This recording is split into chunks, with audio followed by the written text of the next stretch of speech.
타실 때죠. 예수님께서는 하루 종일 사역하셨기 때문에 굉장히 피곤하셨습니다. 그래서 배에 타고 가자마자 바로 배꼽을 베고 주무시게 됩니다. 근데 조금 가다 보니까 파도가 점차 울렁거리고 바람이 점차 세지더니 광풍으로 변하게 됩니다. 그러더니 호수가 내리치매라고 돼 있죠. 배에 물이 들어와서 유태하게 됐어요. 배가 뒤집혀질 정도로 됐습니다. 그러자 제자들은 물도 퍼내고 노를 막 여러 가지 방법으로 애를 썼지만은 자기 뜻대로 잘 안 됐습니다. 그때 할 수 없이 마지막 방법으로 예수님을 깨웁니다. 곤히 주무시는 예수님을 깨웁니다. 주여, 우리가 죽겠습니다. 살면서 힘들어 죽겠습니다. 내 방법대로 잘 안 됩니다. 가슴도 아픕니다. 상처를 받아서 힘들어요. 세상 사는 것이 이렇게 힘들고 어려울 줄 몰랐습니다. 참 너무너무 힘들어요. 우리 힘으로 능력으로 안 되네요. 예수님을 깨웠습니다. 그러자 예수님께서는 눈을 비비고 일어나셔서 한마디만 하십니다. 바람아 잔잔할지어다. 파도야 잔잔할지어다. 그때 신기한 일이 일어났죠. 예수님께서는 아무 소리 안 하시고 바람과 파도를 꾸짖으신데 그것이 말을 듣더라는 거예요. 네. 말을 들어서 요동치는 파도는 잔잔하게 되고 세차게 불어오던 바람도 잔잔하게 되었더라 그랬어요. 그러면서 예수님께서 하시는 말씀이, 야, 너희는 믿음이 그렇게도 없느냐? 너희 믿음은 도대체 어디 있느냐? 너의 믿음은 어디 있느냐? 당연한 건데 예수님은 이렇게 책망하세요. 우리가 살다 보면 사람과의 갈등도 있고 먹고 사는 문제, 직장 문제, 또 질병에 대한 노출에 대한 문제, 또 삶에 대한 근심과 걱정과 두려움의 문제, 이런 것들 때문에 고민도 하고 걱정도 하고 근심도 하고 답답해할 때가 한두 번도 아니란 말이에요. 누구나 다 마찬가지예요. 먹고 살만 하면 경제적 문제가 좀 해결이 되면 육체적 질병의 문제가 다가오고, 질병에서 좀 자유스럽게 건강할 만하면 벌써 세상을 떠날 때가 돼가고 있는 거예요. 벌써 세상을 떠나갈 때가 됐어요. 얼마나 억울합니까? 힘겹게 살고 돈도 벌고 안정이 돼서 먹고 살기 괜찮아서 영광도 누리고 평화도 누리고 행복할 줄 알았는데 세상에 그때가 되면 이미 갈 때가 돼요. 그때가 되면 벌써 갈 때가 돼요. 네. 그래서 그 가수가 이런 말씀했죠. 가는 세월 그 누구가 막을 수가 있나요? 그 노래 부르다가 인생살이 허무해서 교회 나와 집사까지 됐잖아요. 세상은 그런 겁니다. 답답해요. 마지막 방법이 있습니다. 어떤 사람은 종교를 찾아갑니다. 어떤 사람은 취미를 찾아서 운동에다가 몰입을 합니다. 또 어떤 사람들은 여행을 또 갔다 오면서 위로를 받습니다. 나름대로 다 방법을 찾아서 노력을 합니다. 그런데 가만히 보세요. 이 근본적인 문제가 해결이 안 되면요, 아무리 날고 뛰고 즐기고 한다 하더라도 그 마음의 본질적인 문제가 해결이 되냐 이 말이에요. 영적 문제가 해결이 되지 아니하면은 세상에 그 어떤 영어라 하더라도 소용이 없다는 것을 말씀합니다. 그래서 이름 어떤 분이 이렇게 써놨더라고요. 70이 넘어 좌우, 70 전후에 대해서 청산할 거 세 가지 그래서 첫째, 사놓고 입지 않았던 거 다 버리래요. 몇 달 전까지 입지 않았다라고 한다면 다 버리래. 쓸데없다는 거예요. 두 번째, 쓰지 않는 가전제품을 아끼지 말고 아낌없이 버리래요. 어차피 지금 안 쓰는 거는 나중에도 안 쓴다는 거예요. 다 버리래. 세 번째, 사용하지 않는 물건이나 생활 필수품들 쌓아놓고 아끼려고 감싸두고 쌓아매지 말고 다 버리래요. 그것들은 절대로 행복을 주지 아니하고 우리에게 어떤 재산 목록에서 넉넉함을 주지 않는다는 거예요. 지금 쓰지 않는 거는 역시 10년이 돼도 안 쓴다는 거예요. 다 버리래. 이 생각을 탁 하면서 어떤 생각한지 아세요? 저도 내 이 옷장을 한번 열어보고 한번 쭉 살펴봤더니 진짜 안 쓴 거, 안 입은, 몇 년 동안 안 입은 것들이 수두룩해요. 잘 됐다, 그냥 잘 됐다. 나만 그런 게 아니다. 나만 그런 게 아니다. 우리 교회 식구들도 그런 게 많을 거 아니에요. 그렇지, 바자회를 하면 좋겠다. 나눠 쓰면 되겠다. 이거. 그렇지, 바자회를 가서 나눠주면 딱 해서 그냥 어차피 1년 동안 안 입은 거는 내년에 또 안 입어요. 갖다 어차피 좀 썩어지고 없어지니까 좋은 물건 있을 필요도 없단 말이에요. 그러니까 바자회해서 나눠 갖자. 우리 서로 바꿔서 다 내놔. 그리고 남은 거는 어디다 주더라도 다 내놓자. 그거 갖고 천국 가는 거 아니다 이 말이에요. 그거 갖고 행복해지는 것도 아니라 이 말이에요. 그거 갖고 재산이 축적되는 것도 아니라 이 말이에요. 그거 갖고 영원 불사하는 것도 아니라 이 말이에요. 그 생각이 탁 들었다 이 말이에요. 자, 걱정 근심 없을 수가 없어요. 걱정 근심 없을 수가 없어요. 예수님께서 한마디만 해주시면 됩니다. 바람아 잔잔할 치어다. 파도야 잔잔할 치어다. 걱정 근심아 사라질 치어다. 질병아 멈출지어다. 답답한 문제들아 해결받을 치어다. 주님이 말씀해 주시면 된다 이 말인 것입니다. 주님께서는요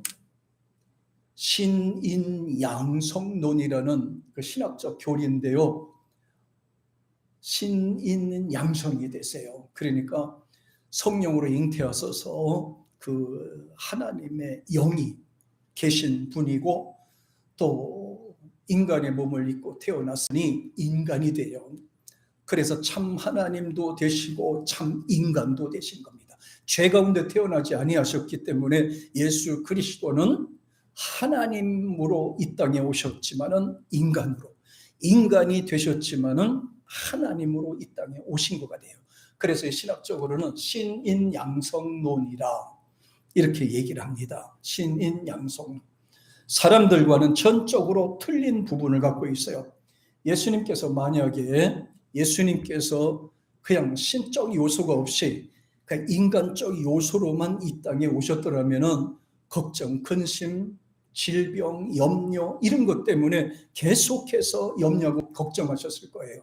그런데 예수님께서는 그렇지 아니하시지요. 여기도 보세요. 파도, 바다, 바람까지도 꾸짖으셨어요. 잔잔할지어다. 그리고 우리가 해야 되는 것이 있어요. 주님이 말씀하시는 건 명령이고 내가 하는 것은 쫓아내는 거예요. 잘 기억하세요. 주님은 명령하시고 나는 쫓아내는 거예요. 네. 주님께서는 말씀합니다. 바람아 잔잔할지어다. 파도야 잔잔할지어다. 그런데 우리는 세상에 살아가면서 어떻게 살아갑니까? 바람아 내게 오너라. 파도야 내게 오너라.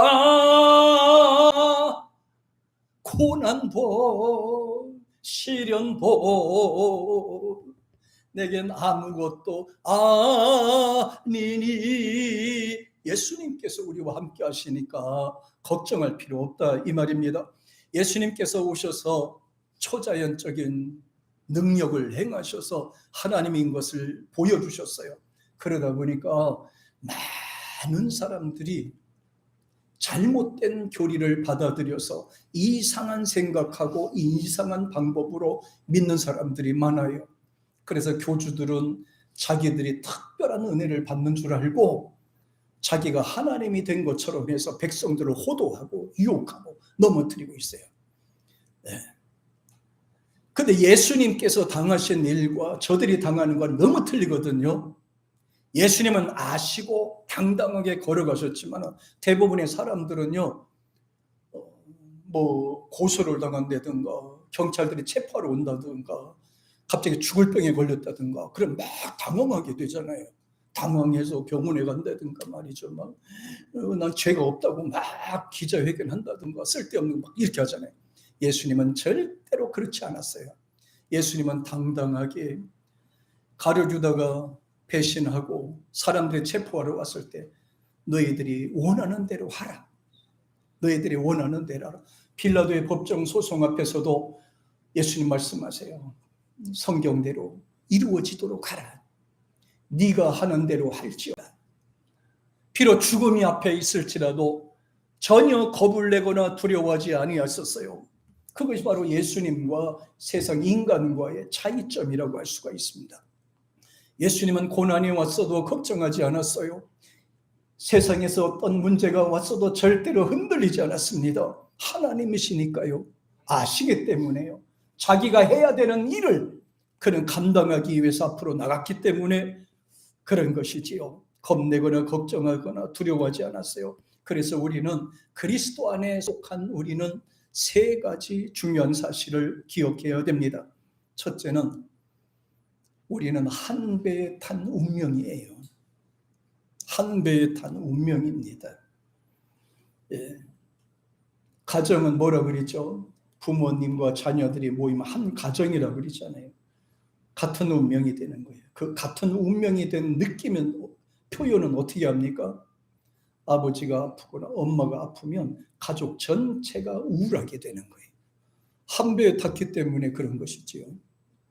어느 한 사람이 또 잘 되면 같이 또 다 좋아하잖아요. 같은 운명이기 때문에 그런 거예요. 우리 교회도 우리 구원 방주라고 그러잖아요.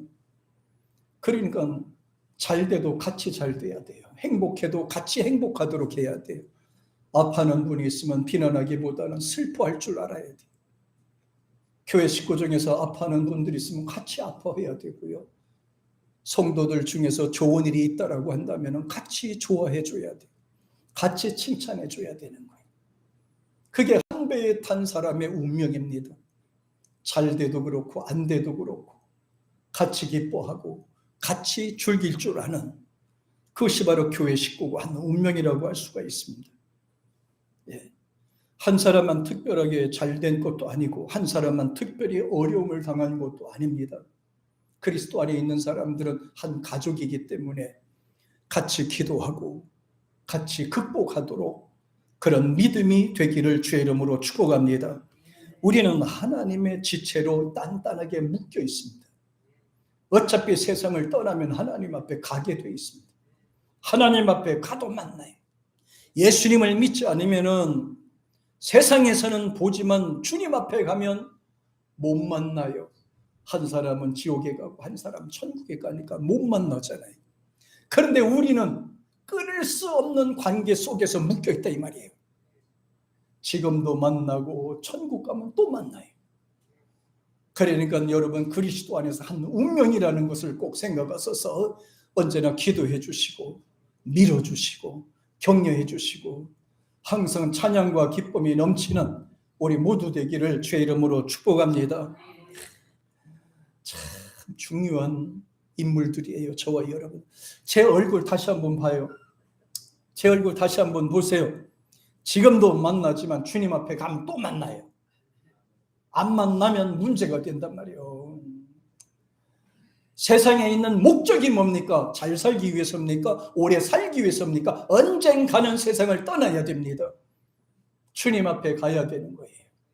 사람에게 한 번 죽으면 정해진 것이지만은 그 뒤에는 심판이 있다고 그랬어요. 심판이 있으면 심판을 통해서 지옥을 가든 천국 가든지 정해진다고 말씀하셨어요. 누구든지 예수 안에 있는 자마다 멸망치 않고 영생을 얻게 하려 함이라고 말씀하셨어요. 저를 믿는 자마다 멸망치 않는다고 말씀해 주셨습니다. 얼마나 감사하고 기쁩니까? 그래서 우리는 조금 내 마음에 들지 않아도 그냥 그런가 보다 하고 살아야 돼요. 다 다르지. 한 부모 뱃속에서 태어난 사람도 다 다른데요. 자식들도 다 성격이 다르잖아요. 근데 교회 식구니까 또 다를 수밖에 없잖아요. 그러니까 조금씩 다르고 색다르고 다르고 성격이 다르고 좀 그래도 그런가 보다 하고 살아요. 한 식구기 때문에 그런 거예요. 한 식구기 때문에 그런가 보다 하고 생활을 하는 거예요. 보십시다. 고린도전서 1장 10절을 보면 사도 바울이 말씀하세요. 시작. 형제들아, 내가 우리 주 예수 그리스도의 이름으로 너희를 권하노니 다 같은 말을 하고 너희 가운데 분쟁이 없이 같은 마음과 온전히 합하라. 여기 나오셨잖아요. 그죠? 형제들아, 이 말은요, 원어를 알아야 돼요. 원어에서는 이게 아델포스라고 하는 뜻이에요. 한 자궁에서 나온 사람들을 아델포스라고 그래요. 우리는 형제 자매라고 그러죠. 한 엄마의 자궁에서 나온 사람을 우리는 자식이라고 그리고 형제와 자매라고 그러잖아요. 같은 엄마에서 태어났기 때문에 형제들아라고 부른 거는 예수 그리스도의 피로 말미암아 구원받은 자들을 형제들아 이렇게 얘기를 한 거예요. 굉장히 중요한 거예요, 여러분. 형제들아, 형제들아, 내가 우리 주 예수 그리스도의 이름으로 너희를 권한다. 다 같이 같은 말을 하라. 쓸데없는 말을 하지 말고 같은 말을 하라. 그리고 신앙생활 하든지 기도생활 하든지 사회생활 하든지 서로 갈등이 있어도 분쟁은 하지 말라. 잘 들으세요. 갈등은 있으나 분쟁은 하지 말라. 뭐라고요? 갈등은 있지만 분쟁은 하지 말라. 갈등은 생각이 좀 다른 것을 말하는 거예요. 생각이 다를 수가 있어요. 그러나 목적은 하나가 되어야 된다 이 말이에요. 생각은 다를 수가 있고 견해도 다를 수가 있어요. 그런데 뭐요? 분쟁이 있으면 안 된다. 분쟁은 갈라지는 걸 말하는 거예요. 분쟁을 싸우는 것을 말하는 거예요. 갈등은 있어도 분쟁은 하지 말아라. 갈등은 있어도 싸우지는 말라. 갈등은 있어도 주 안에서 서로 용서하고 덮어주고 감싸주고 이렇게 살라는 거예요. 그래서 분쟁 없이 같은 마음과 같은 뜻으로 합하도록 하라. 그래서 왜 그런지 아세요? 한 배에 탄 운명이기 때문에 그렇습니다. 배 안에서 싸워봤자 같이 망하는 거예요. 좋은 점 하나도 없어요. 자녀들이 분쟁하면 부모님이 좋아하는 부모가 어디 있겠습니까? 자녀들이 즐겁게 대화하고 같이 협력하는 것을 좋아하죠. 하나님도 마찬가지입니다. 당신의 자녀들이 행복하기를 원하는 거예요. 당신의 자녀들이 서로 믿음으로 교제하기를 원하는 겁니다. 하나님의 자녀들이 하나님이 기뻐하시는 삶을 살기를 원하시는 거예요. 그래서 빌립보서 2장 5절에 보면 이 말씀을 하셨어요. 같이 시작. 너희 안에 이 마음을 품으라. 곧 그리스도 예수의 마음이니 너희 안에 예수의 마음을 품으라. 예수 마음을 품으라. 예수님의 사랑, 예수님의 정신, 예수님의 사고, 예수님이 가졌던 그 목적 의식을 마음에 품으라고 강조하였습니다. 예수, 내 안에 Jesus of in my heart, 내 마음 안에 예수의 마음, 예수를 가지라는 거예요. 그래서 성경에 보니까 heart of Jesus라고 되어 있어요. 예수의 마음. 그래서 예수님의 마음을 가져라. 너희 마음속에 예수의 마음을 품고 원수가 비난할지라도 참고 인내하라는 거예요. 가롯 유다처럼 제자가 배반할지라도 참고 인내하고 극복하라는 거예요. 채찍을 때리는 로마 백성들 앞에서도 예수님께서는 참고 인내하고 극복하라는 거예요. 이게 바로 예수님의 마음이라는 거예요. 기도하면서. 그러니까 우리는 스스로 감당할 수 없으니까 주님께서 말씀하세요. 항상 기뻐하라. 쉬지 말고 기도할지어다. 항상 기뻐하라. 쉬지 말고 기도하라. 두 번째는 우리는 언제든지 파도와 폭풍이 다가옵니다. 우린 지금 언제 다가올지 모르잖아요. 내 몸에 앞으로 어떻게 변할지도 몰라요. 앞으로 내가 10년까지 세상에 살지 안 살지도 난 몰라요. 그냥 내일이니까 그냥 지금 눈 뜨는 대로 사는 거지 언제 어떤 상황이 내 앞에 다가올지 아무도 모르는 겁니다. 자랑할 것도 없이 내세울 것도 없어요. 내 인생은 하나님께 맡기면서 사는 거예요.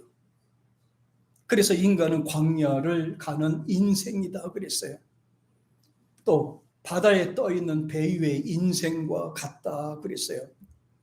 언제 파도가 칠지 모릅니다. 언제 어떤 상황에서 어려움이 다가올지 아무도 몰라요.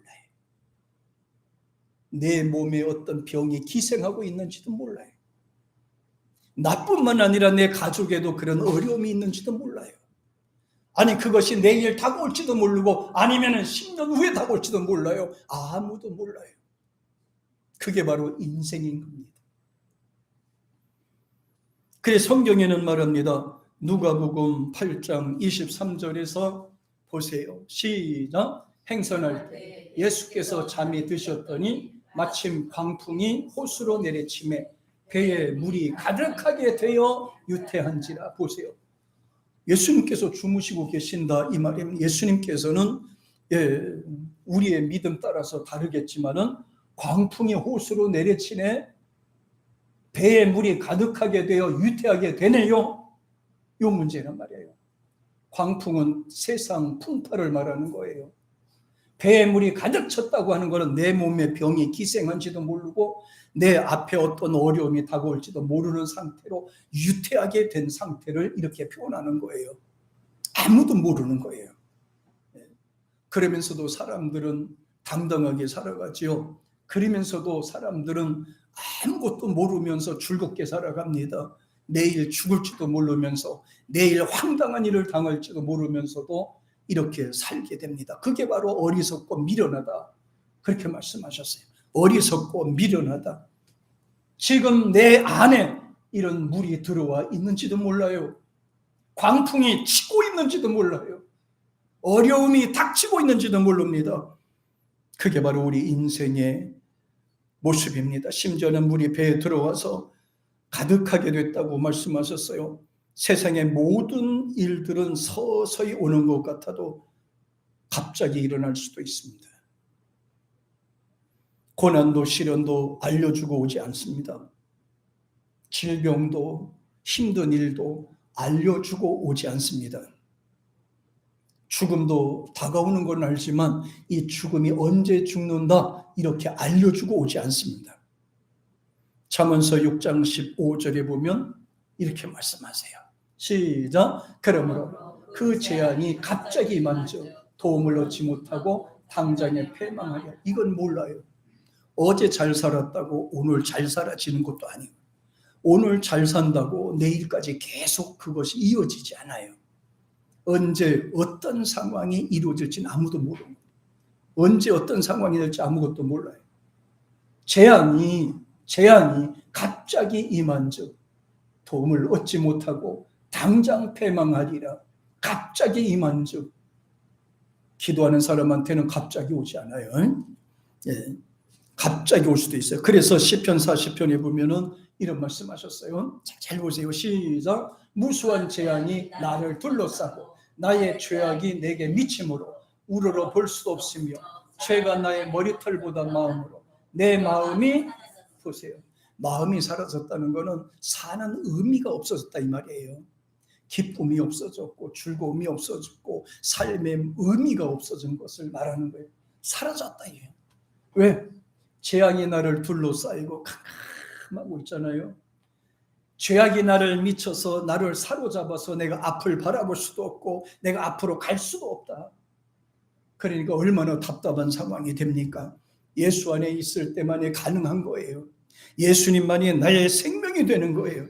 예수님만이 나의 영생이 되고 내 삶의 영생의 길이 된다고 강조하셨어요. 사람들은 광풍이 오면 나름대로 노력은 많이 합니다.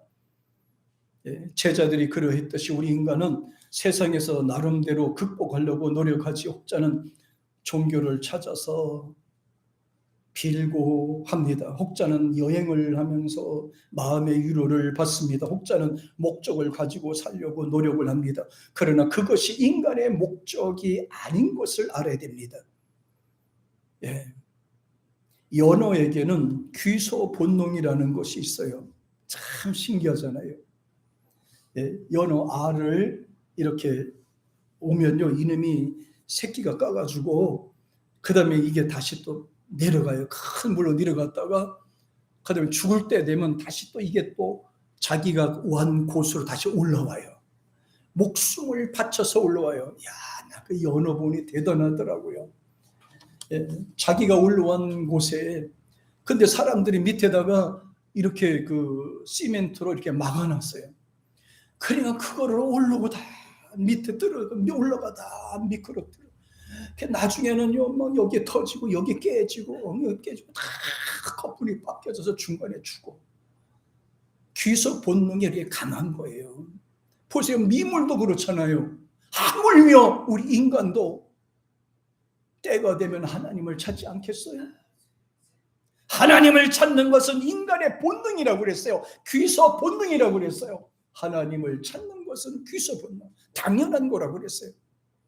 하나님을 찾고 의지하는 것은 저와 여러분의 당연한 부분이라고 성경은 말해요. 하나님을 찾아만 이 문제에서 벗어날 수 있는 겁니다. 의지하고 믿는 확실한 믿음이 생기는 거예요. 세 번째는 우리에게는 언제나 예수님이 함께 한다는 것을 꼭 기억하세요. 혼자가 아니에요, 여러분. 혼자가 아니에요. 인간은 영이 있습니다. 영은 인간이 태어나면서 죽어 있죠. 살려는 본능은 있지만 스스로는 안 돼요. 예수님을 믿어야 되는 겁니다. 요한복음 11장 40절에 이렇게 말씀하세요. 시작. 예수께서 가라사대 내 말이 내가 믿으면 하나님의 영광을 보리라 하지 않아. 내가 믿으면 그랬잖아요. 내가 믿으면, 이 믿음은 종교적인 것이 아니에요. 생명에 관계된 겁니다. 믿어도 되고 안 믿어도 되고 하는 게 아니에요. 선택의 문제가 아니에요. 필수적인 문제입니다.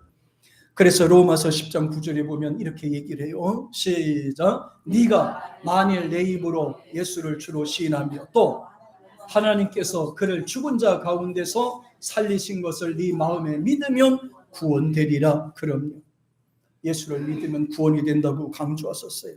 예수 안에 있는 삶을 살 때 하나님의 도우심과 인도하심을 받게 돼요. 시편 54편 4절에 보면 분명히 하나님 말씀하세요. 같이 시작. 하나님은 나의 돕는 자시라. 주께서 내 생명을 붙드는 자와 함께 하시나니라. 보세요. 하나님은 나를 돕는 자라고 하셨어요. 주께서 내 생명을 붙잡고 계신 분이라고 말씀하셨어요.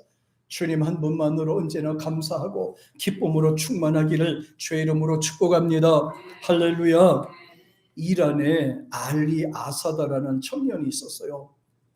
근데 어느 날 친구 따라서 교회를 갔다가 예수님을 영접하게 됐어요. 야단났죠.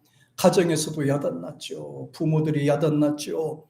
그래서 동네 추장되는 대빵되는 어른이 와서 같이 회의를 하고 권면합니다. 지금이라도 그만둬라. 아니면 너를 죽일 수밖에 없다. 그가 얘기합니다. 나는 예수님을 영접하고 예수님이 살아계신 것을 눈으로 보았습니다.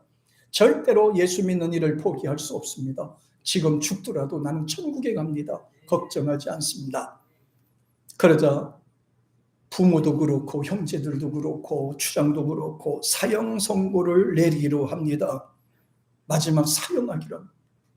죽이기로 작정한 겁니다. 사형에 집행되기 직전에 그 영상으로 남겨진 유언에서 다음과 같은 고백을 했다고 그래요. 저는 죽음을 두려워하지 않습니다. 주 하나님과 함께 하실 수 있기 때문에 오히려 행복합니다. 내 인생의 가장 힘겨웠던 순간에도 하나님은 함께 계셨습니다. 감옥에서도 하나님과 우리의 더 친밀한 시간을 보낼 수 있었습니다. 그러니 제가 세상에 떠나더라도 부디 저를 위해 슬퍼하지 마세요. 저는 세상을 떠나도 하나님 앞에 간답니다. 여러분들도 예수 믿고 하나님 앞에서 만나기를 원합니다. 죽음은 두려워 않는 그런 알리와 같은 믿음. 그리스도인들 때문에 이란 정부의 적극적인 체포에도 개종자들의 수는 지금도 계속 늘고 있어요. 예수 믿다 죽더라도, 예수 믿고 죽더라도, 하루를 살더라도 예수 믿겠다는 거예요. 92세의 펄린 자비코비 여사는 장을 보고 집에 가는 도중에 강도를 만났어요. 총을 들이밀면서 돈 달라고 그러는 거예요. 펄린 여사는 총을 보고도 하나도 놀라지 않았어요. 총을 탁 들이밀면 벌벌 떨 텐데 이 여사는 놀라지 않았어요. 그리고 말하면 나는 어차피 나이가 많아서 얼마 못 살고 나는 죽을 것인데, 나는 지금 죽으나 며칠 더 있다 죽으나 난 천국에 갈 거요. 그런데 불쌍하게도 당신은 지옥에 가서 고통받을 거 생각하니 내 마음이 너무너무 아픕니다. 내가 믿는 예수님을 당신도 믿었으면 좋겠습니다. 그러자 가에 총을 든 강도가 갑자기 총을 들다가 떨궜어요. 그리고 무릎을 꿇었어요. 그리고서는 용서해 주세요. 용서해 주세요. 먹고 살기 힘들어서 이 짓 하는 거지. 당신과는 아무런 그 관계가 없어요. 그리고서는 돌아가는 사람을 펄린 여사는 쫓아가가지고, 내가 지금 갖고 있는 돈은 지금 요것뿐이니까 이거라도 좀 갖고 가세요.